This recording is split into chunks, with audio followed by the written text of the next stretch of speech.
President Trump distancing himself from his personal attorney, Michael Cohen, while admitting for the first time that Cohen represents him in what he calls the crazy Stormy Daniels deal. White House Dr. Ronny Jackson withdrawing his nomination to head the VA in the wake of multiple allegations of drinking on duty, mishandling prescription meds, and having a hostile workplace environment. And the president's unhinged interview that sources tell CNN had White House aides wincing in response. But all of this is against the backdrop of an administration that has been, let's say, truth challenged from the very beginning. This was the largest audience to ever witness an inauguration, period. Well, that's a lie, period.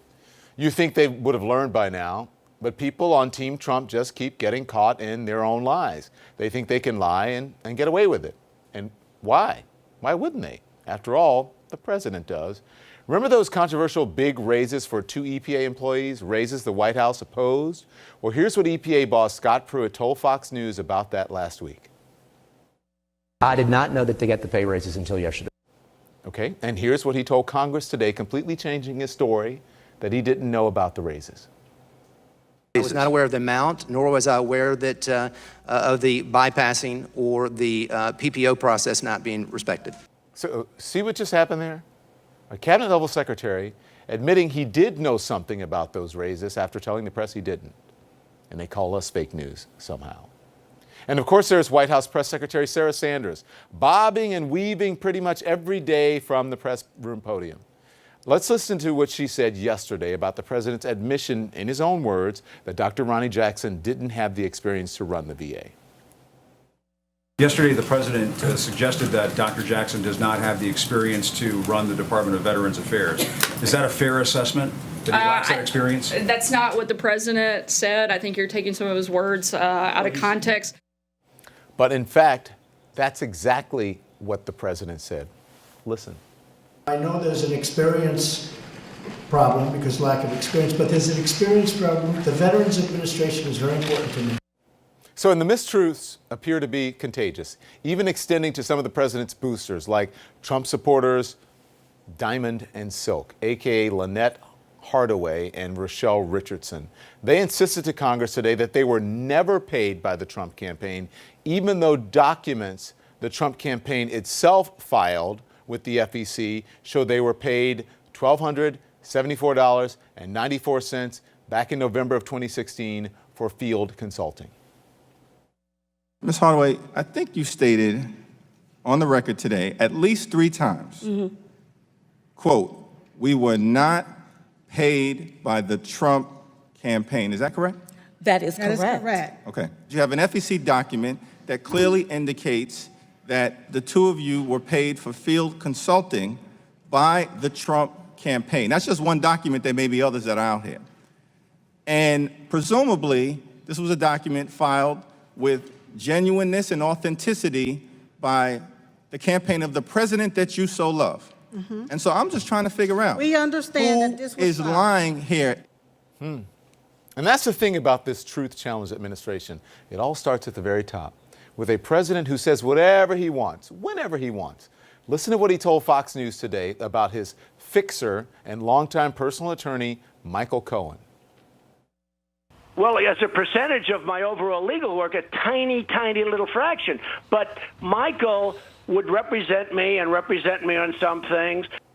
And just like that, the president gave the feds ammunition to argue that the documents seized in that FBI raid on Cohen are unlikely to contain a lot of privileged material, even though Cohen's attorney had argued exactly that. But the president wasn't done, not by a long shot.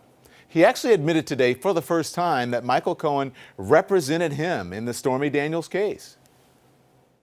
He represents me, like with this crazy Stormy Daniels deal. He represented me. It was just 3 weeks ago, that President Trump himself told reporters on Air Force One he knew nothing about the $130,000 hush money payment to Daniels, the one made by Cohen, and said he knew nothing about the case. President, did you know about the $130,000 payment to Stormy Daniels? Then why did Michael Cohen make it if there was no truth or allegation? You have to ask Michael Cohen. Michael's my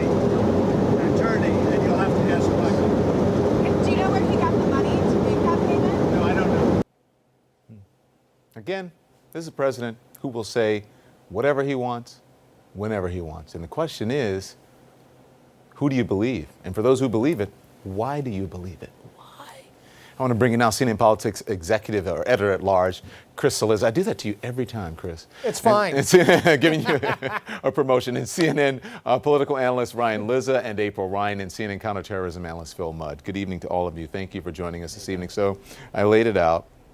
Why do they lie so much, Phil? The president and this administration. What's the cost?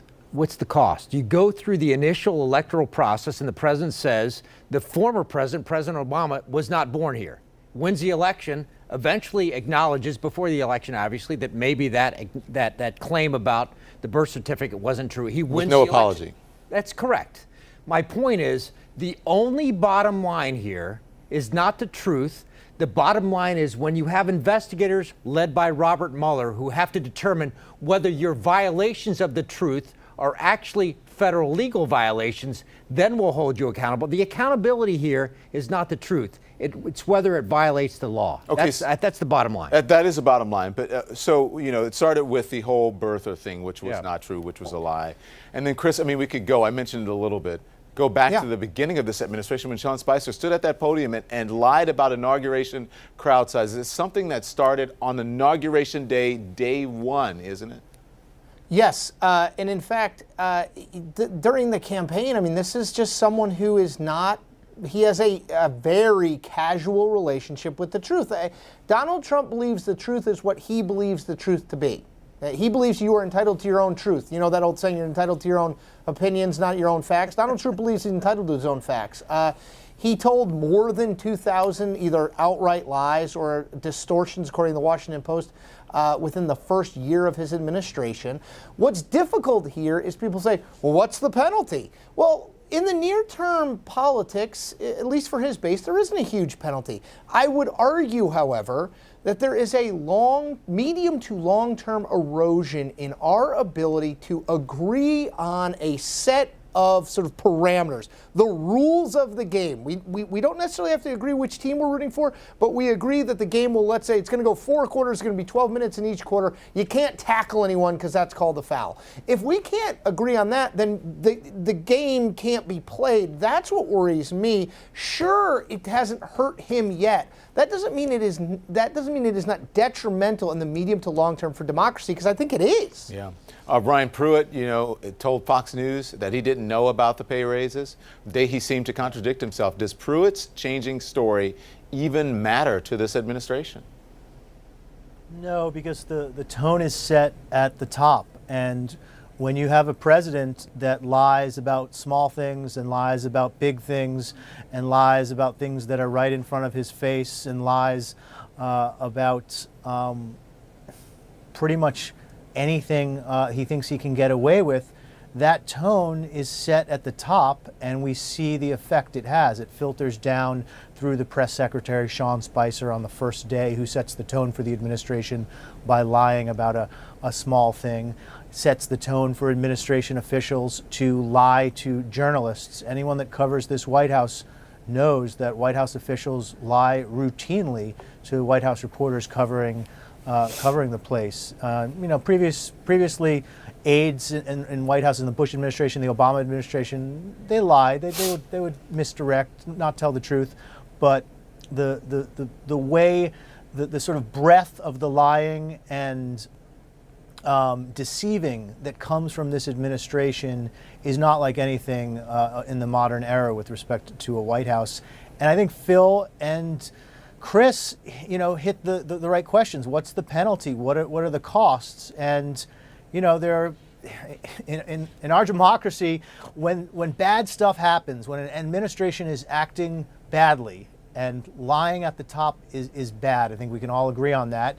It's our job in the press to call it out, to speak honestly about what's going on, and do it every day without partisanship and without becoming numb to what's going on. Without fear or favor, as it says. Absolutely. But it's the voters' job to decide if they've had enough, right? And it's Congress's job to decide if they'll tolerate it. And right think now people you have have had a party enough. that protects him. I know, but I actually think people have had enough. I actually think that it's, as you said, it's a party that protects us. The people in Washington, the congressmen and the senators on the Republican side who are not saying anything, and the minority of people in the country who are sort of sycophants, and it doesn't matter to them. They know he's lying, but it doesn't matter to them. And so, but Ryan, you mentioned There's a means justify the ends attitude in the Republican Party right now, and until that breaks, I don't think we'll get a lot of change. Well, history is going to be a very severe judge of that. I trust me. I don't. I'm sorry, I didn't mean to interrupt you, Don. But no, that's all right. But it will. April, Ryan just mentioned the people who cover the White House every day. You cover the White House every day, and sometimes I watch the press briefings, and you guys are a lot nicer than I would be. And I wonder how you sit there every day and you can be so respectful when someone cuts you off, someone makes faces at you, they're rude to you, you know that they're lying to you straight to your face.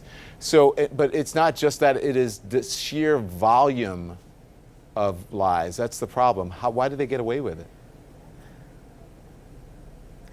They get away with it for the moment.